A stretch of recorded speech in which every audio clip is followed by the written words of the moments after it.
Hello, Ryan here, and welcome to Star Citizen Sunday. This is a weekly show which covers all of the news from the week just past. Be sure to subscribe if you like what you see, and let's get on with it. This week, Alpha 3.18.1 and 3.18.2 is in testing to try and keep on schedule for Alpha 3.19's release. We learn more about the AI work going on, plus Inside Star Citizen is an all-episode sprint report showcasing all sorts of work from player apartments, Lorville 2.0, new vehicles and creatures. So before we begin, a quick update on what is happening with Alpha 3.18, Alpha 3.18.1 and now Alpha 3.18.2. It was mentioned earlier in the week that CIG will be running 2 PTU patches simultaneously to try to remain on track for Alpha 3.19's release, which is around Q2 this year. Now what they said was that Alpha 3.18.1 will enter internal load testing, which is a new tool that they have developed that can simulate a live environment, spawning hundreds of clients, each with a unique PC setup to stress test a build before releasing to live, which I suspect will be a new addition to the release cadence of every patch going forwards from now on. And what this means is that 3.18.1 will likely soon leave the open PTU and go completely internally. It could remain on the PTU while they do this internal testing at the same time, we don't know yet, but once it's gone through its load testing, they will then fix what needs fixing and then determine what to do next, and that could be more load testing, more PTU testing, or releasing it to live. Now, while this is going on, Alpha 3.18.2, which brings many more bug fixes and server fixes, plus issues with players not being able to get into the game, has been released to the ePTU, which turns out stands for Experimental PTU, and not Evocati PTU like I thought. So those of you who are wanting to test, find bugs, and generate the necessary data for CIG, you can do so for either 3.18.2 or 3.18.1, and I assume that once Alpha 3.18.1 has finished its internal load testing, 3.18.2 will likely go through the same process until it is ready for a live release. Now, a couple of things to note here is that we have no idea how long any of these processes will last. It could be a day, 2 days, a week, could be longer, so as usual there are no dates as to when 3.18.1 or .2 will go live, but ultimately this new tool has the ability to highlight many issues that they only see when the game goes live, prior to a build entering any wave of testing, even Evocati, which will be a huge benefit to getting patches out in a more stable state from now on. But finally, there is a lot of chatter about CIG having to do a full wipe, including Alpha UEC, due to some players finding an exploit. Now, CIG have not confirmed or denied this, so as it stands right now, that is not the case, and a partial wipe is still the plan if necessary. CIG have also the ability to wipe individual accounts if necessary, so only those using the exploits can get wiped. But at the end of the day, the people finding these exploits are not the enemy, they need to be found, and it's better to discover them while in the alpha phase to highlight this issue so that they can be fixed rather than once the game gets released. Now, I'm not saying here that there isn't going to be a full wipe. Of course, if CIG feel they need to do one, then they will, and they will let us know. What I am saying is that as it stands right now, CIG have not officially said that they are going to do one, and a partial wipe is still the plan. It's likely that CIG are not even sure whether they need to yet or not, and as of 3.18.2, looking at the patch notes, it appears that all of these exploits have now been fixed. So let us just wait and see what they officially say, and fingers crossed they don't need to do a full wipe. So this week's Inside Star Citizen was the 150th episode of this particular show, and it was a full sprint report episode as well. First up, we took a look at a few of the vehicles in production, kicking off with the 600i remote turret. Now this isn't the rework, this is just the turret, which has been updated to fit more within the Origin style, and this particular sprint was done by a recent new hire as part of their onboarding work, which they do look much better and a lot more fitting to Origin. Next, we checked out the most recent progress on the Argo SRV, which is the ship tractoring ship, and this is making its way through final art for its scheduled release, they say, later this year. The work on this, I think, on the progress tracker came to a close last month, so I guess it's just a case of when CIG say it's coming. Hopefully 3.19, but we'll see. Next up, we finally got to see the first images of the RSI Lynx, which is the ground vehicle for the constellation Phoenix, extending that luxury travel to the ground. Now, this is currently in the grey box phase and is helping to continue to expand on the RSI style guide. And here we can see the cockpit, the internal space for 2 people to sit comfortably and sample a few various drinks of the berth. And personally, I am not a fancy ship kind of guy. Drake is definitely more my thing, but I can certainly appreciate the looks of this vehicle and how it will be great fun taking a friend or maybe a business associate out on a negotiations drive, taking in the views of a local waterfall or volcano or whatever. Also some great new detail for Robert Space Industries here, and the RSI Lynx looks as though it is just about to complete its work in early April, according to the progress tracker, so we could see this vehicle come Q2 or even potentially earlier. Next we check in on the Crusader Spirit, who has just entered the grey box phase, and starting with the exterior, here they are trying to ensure that it matches the white box metrics, and then on the inside, I'm assuming this is the C1, we can see the Crusader style throughout with the cargo hold, cockpit and habitation area, which looks to have a food station, the beds, and armour and weapon lockers. But alongside all of the other Spirit ships, we can also see the bomb bay for the A1, which is being worked on simultaneously, and according to the progress tracker, the Spirit series of ships have their work ending mid-June. And then finally for vehicles, here is the current grey box progress on the Apoa SanTokYai, which is a heavy fighter, with its exterior coming along very well, and this includes the thruster modelling and landing gear exploration. Now the landing gear for me personally is a little odd, but I do like the idea and the direction they're going here. But the ship overall is looking like it's going to be something very special. As with all of the alien ships, they each have something very unique to them, and once this blend space tech is introduced, which will allow them to move in a much more elaborate way, it is going to be quite fascinating to watch. Now the SanTokYai has work going on until the end of June, so again here is hoping for around a Q2 release, quite possibly a Q3 release, or maybe even for Alien Week around June. Now next up we check in with the AI team's work on boids, which include creatures such as birds, fish and so on.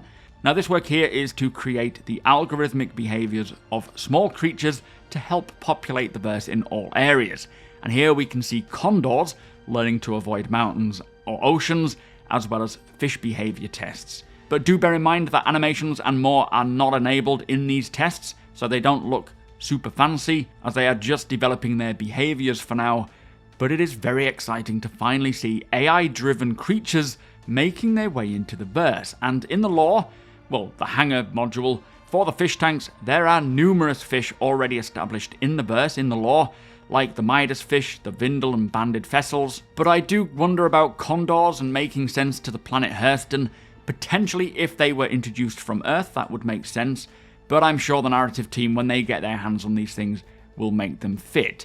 Life finds a way.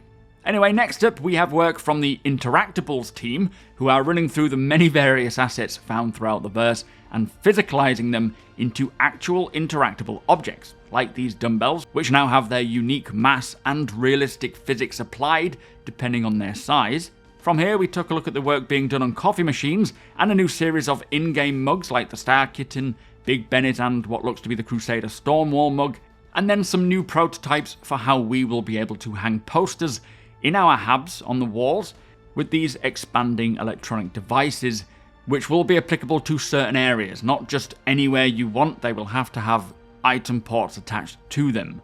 Now these will, they say, firstly help players to decorate their spaces, but also to collect and memorialize certain moments from our time in the verse, like for example Invictus Week. You could go there, get a poster, take it home, hang it on your wall and appreciate it from time to time. It also holds a lot of potential for missions, like shops requesting players to go and hang their posters around for them for advertising, for maybe advertising events, or even bulletins for bounty hunting missions and so much more. If there's a wanted person who has been spotted in a local area, posters could appear saying, keep an eye out for this person. Now what I find very interesting about all of these interactable props is how a long time ago it was mentioned that they had to go through all of the current in-game props and physicalize them, as having some items in the world interactable and physical and then others not is way too confusing for the player. So that is what this Interactables team are doing specifically, and do expect way more items than just these. But more importantly, and something that I think very few realize, is just how much there will be to collect, loot, steal, display and customize our ships, our apartments, our hangars, our homesteads. And can you imagine finding a derelict player's ship, getting on board thinking you will maybe just take the weapons or components or any cargo lying around, finding maybe dead bodies and looting through cupboards and drawers filled with all manner of items like this, ripe for the taking, to display in our own spaces, and the levels of which we will be able to loot, customize and express ourselves in Star Citizen is going to be next level. Anyway, sticking with the Interactables team, we also got to see a new type of contraband coming to the verse called Grasping Weevil Eggs.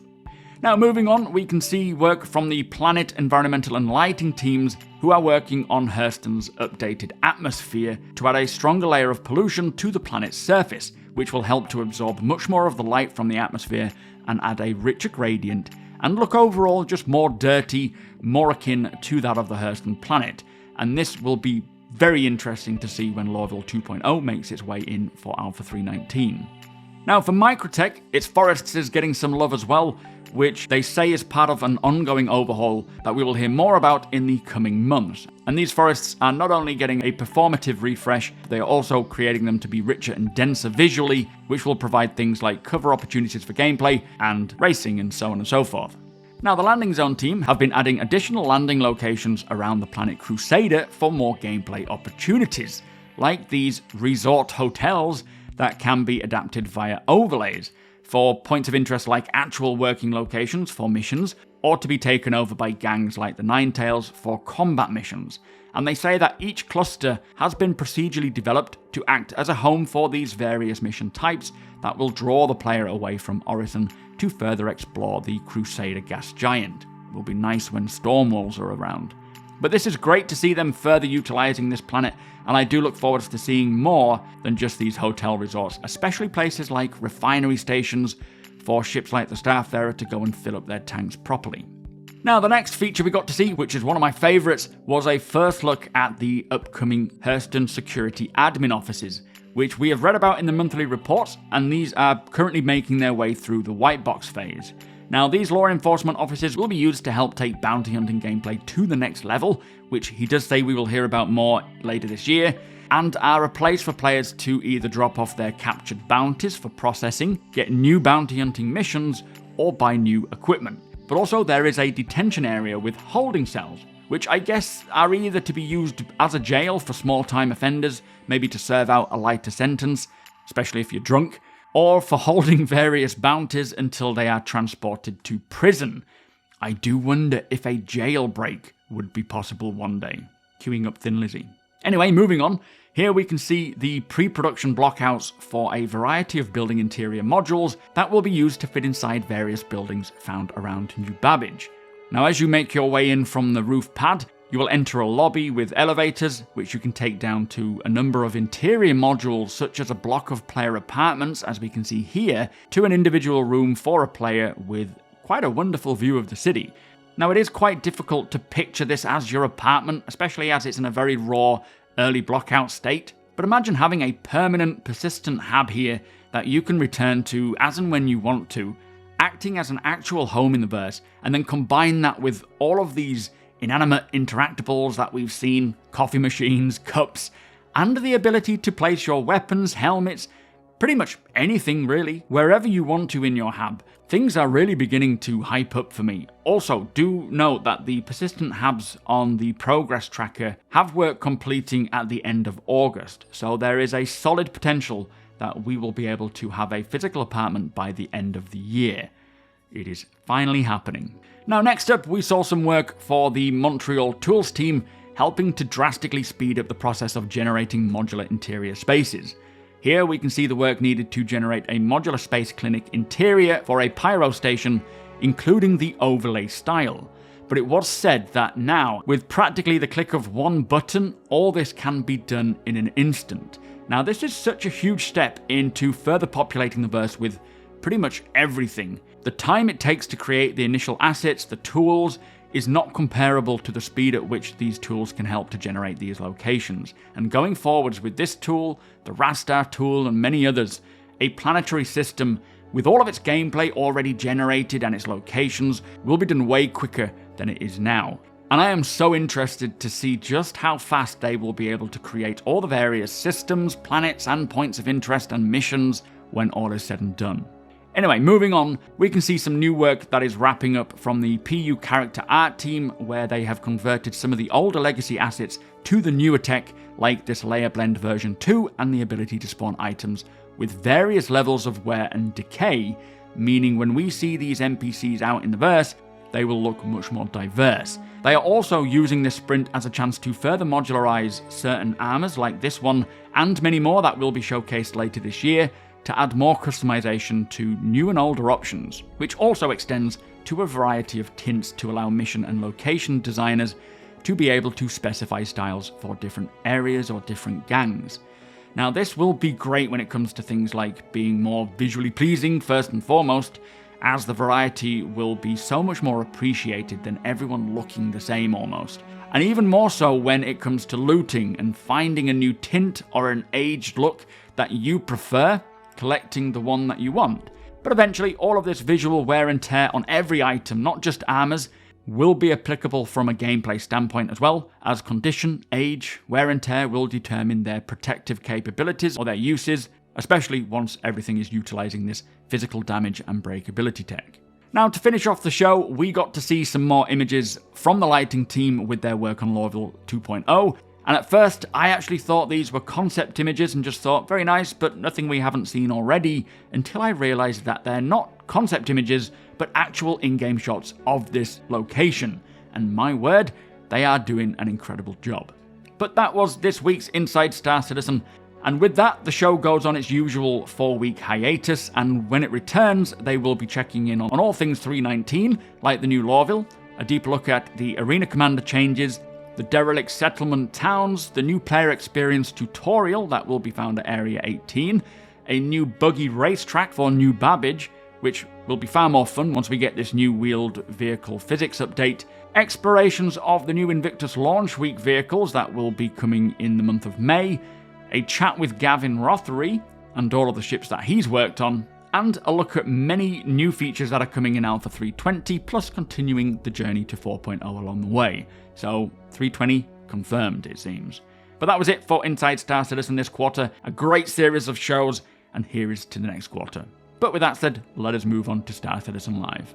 So this week's Star Citizen Live was with CIG's AI director, showing off some of the work that they have been doing, many of which we have been reading about in the recent monthly reports. Now, do bear in mind, we won't see this working in the persistent universe all that much, even if it's implemented, until the servers are running at a more consistent frame rate, which server meshing will certainly help with this, but earlier than that, they are planning to separate the replication layer, which they are working on now, which should bring a drastic increase in NPCs behaving as they should. They do currently balance the AI to work as good as possible with lower frame rates, but it isn't what they want in the long run. So with that said, know that eventually these behaviors will work as intended, but not until that server frame rate is running at a stable 30 FPS or close. Now, first up, we saw a video showing how NPCs can perceive vehicles, which does include audio, which is represented by this bubble around the ship that increases or decreases depending on the noise from the thrusters at the different levels. However, do ignore the size of the bubble, as this is not accurate, as this test was specifically for visual perception. Now, what we see here are 4 NPCs that can visually see each other, as represented by the green lines. The red lines show that they cannot perceive the cyclone, which is behind a wall, and the dark blue lines show the sharing of information between the NPCs, like last known position and so on. Now, as the Gladius comes in, the NPCs can see this, and they can track it visually, moving into different combat positions as it moves out of view, and sharing the last known location with each NPC as they move to attack it.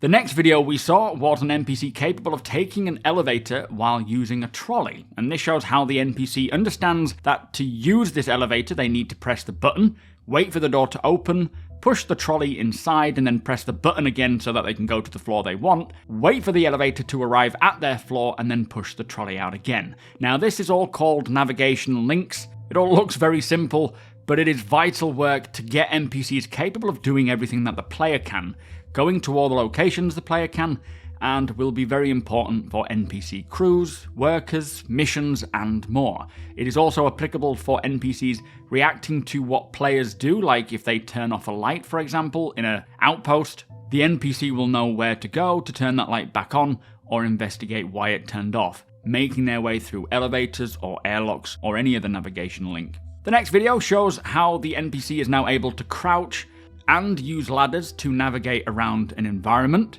From here, we saw some quick work done to allow NPCs to pass other NPCs with a more relaxed constraint or collision constraint, as before they would freeze and have to sort of awkwardly move past, which looked ridiculous, so relaxing it makes it look a lot more smoother.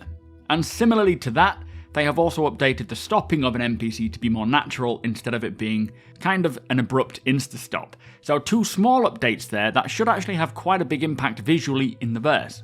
Now next up, we saw some work on navigation hazards. So if there is an area of the location that is on fire, for example, this ensures that the NPC is aware of that hazard and they know that they need to avoid it with varying requirements. Some might completely avoid it and find a different path altogether, whereas others may just quickly move through it if they know they can get past.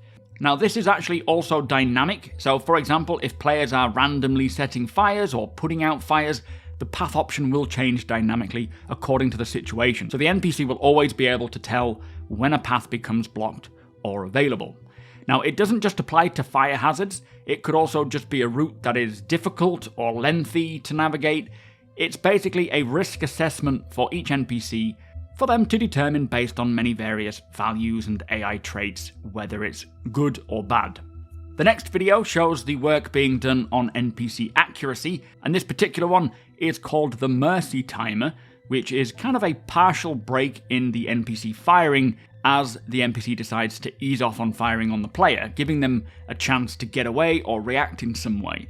And this accuracy behavior will likely be tailored into the traits. Maybe certain NPCs are a little more forgiving than others, based on their personality type perhaps.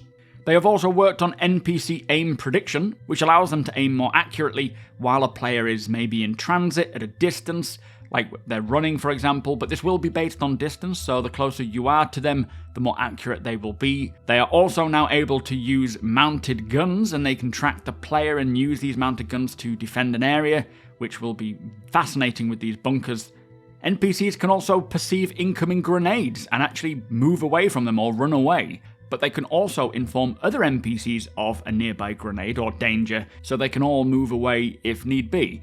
Now this next behaviour is a very important one, which enables NPCs to pick up and load boxes onto a trolley and then move that trolley to another location and unload those boxes. Now this will be extremely important for the cargo hauling profession and hiring NPCs, but especially when you are landing at landing zones, having NPCs loading and unloading your ship, so you don't have to, you could probably pay to expedite it, or even just having a hired crew member moving stuff around on your ship as requested by you.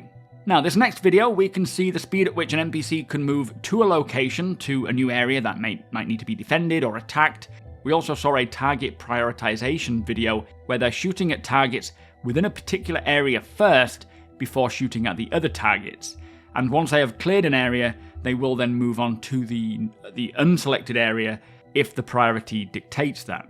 Next is a defend area request, which will allow the NPCs to modulate their behaviour, and then while moving to a new area to defend, they could continue shooting, they could sprint there to that new location and then protect it. This is going to be very handy for missions and any point of interest like gang hideouts, having an attack and defend mission based on what side of the gang you work for. And then finally, we have a combat medic response, where the NPC can revive a friend and get them back on their feet. Do ignore the animations, they did say they are not hooked up properly yet, and that will come later on. But the NPC could also request an actual medic to come in and revive someone while they continue fighting, and that would be quite crazy, especially at these bunker missions, although they will likely change somewhat with the new underground facilities, but having NPCs reviving their friendlies after you think you've taken them out, someone coming in and picking them back up again, so that when you try and make your way back out of the entrance, they're all back up on their feet. Anyway, all this that we saw will certainly make any mission in which we need to take on the NPCs on foot much harder. So many more abilities that will make any NPC interaction far more engaging and realistic, and requiring us to think more about how we approach these missions, as right now, you can kind of go in aimlessly and just blast them all.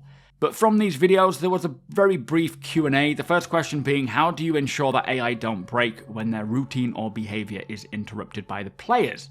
Now, they did say that they will have different ways to ensure that they continue on, and an example they gave was for the janitor. If he was to drop his mop and bucket, say for example, a player starts shooting around a landing zone, they drop their mop and bucket and run and hide, or even that the player takes it away, then that janitor will eventually, when they go back to normal, be able to search for a new mop and bucket from a location like a closet or an office where they work. Maybe a new AI could spawn in from a spawn closet and bring a mop and bucket for them or replace the old janitor. Next question is, can AI commit crimes and gain a crime stat? And they say yes, AI can get crimes, they can give crime stats to players like we see with the UEE security scans, but there will also be the opportunity for players to give NPCs a crime stat if they steal something from you or they start attacking you. Next question, what happens if the AI run out of ammo? Now we've heard quite a bit about this on the monthly reports, and there are a few different options. Firstly, they could draw their secondary weapon if they have one available. The NPC could search bodies, the environment, or other relevant locations for more ammunition, or they could grab a completely different weapon from the floor or a weapon rack if they're available as well. Or if no weapon is available to them, they can run and hide and try to get away.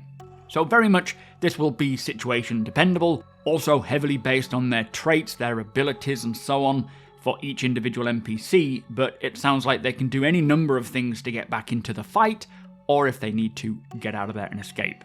Next question is, what is Apollo? Now we know it is a ship, but in this case it is an internal tool that is kind of an add-on to the Subsumption AI tool that helps to streamline the creation of missions and gameplay. And then the final question is, will an NPC ever be able to take my medical tool and revive me? And they say yes, they have been working on something called Buddy AI, which we have also been hearing about in the Squadron 42 monthly report, but this will be applicable in the PU as well, and if you are friendly to them, then they will either use their own medgun to revive you, they may search the environment for one, which will include your own inventory. Now, that was Star Citizen Live, a great episode seeing more of the AI work and what's to come once that server frame rate is working as intended.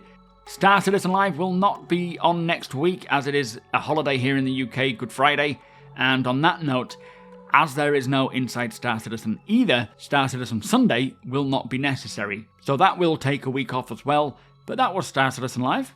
Let us move on. So also this week, the Galactopedia was updated with articles on new systems and the manufacturer of asteroid hangars, which I will say on the progress tracker, work on asteroid facilities as new points of interest in the verse, has work going on until June, so that's pretty interesting. A schedule of upcoming bar citizens around the world is also available for anyone wanting to attend, and for my fellow citizens in the UK, there is an upcoming bar citizen in Manchester on April 8th. Unfortunately, I am not able to attend myself, but it is always great fun taking over a pub and hanging out with other citizens, just talking ship. So do check out barcitizen.sc, which I will link below, for more information on all of these upcoming bar citizen events. So that brings us to the end of the show. If you do enjoy my content, please consider subscribing and hitting that like button. Also, I am able to do this thanks to my very generous patrons and channel members. If you appreciate what I do and would like to help make it even better from as little as $1 a month, all of the links are provided below.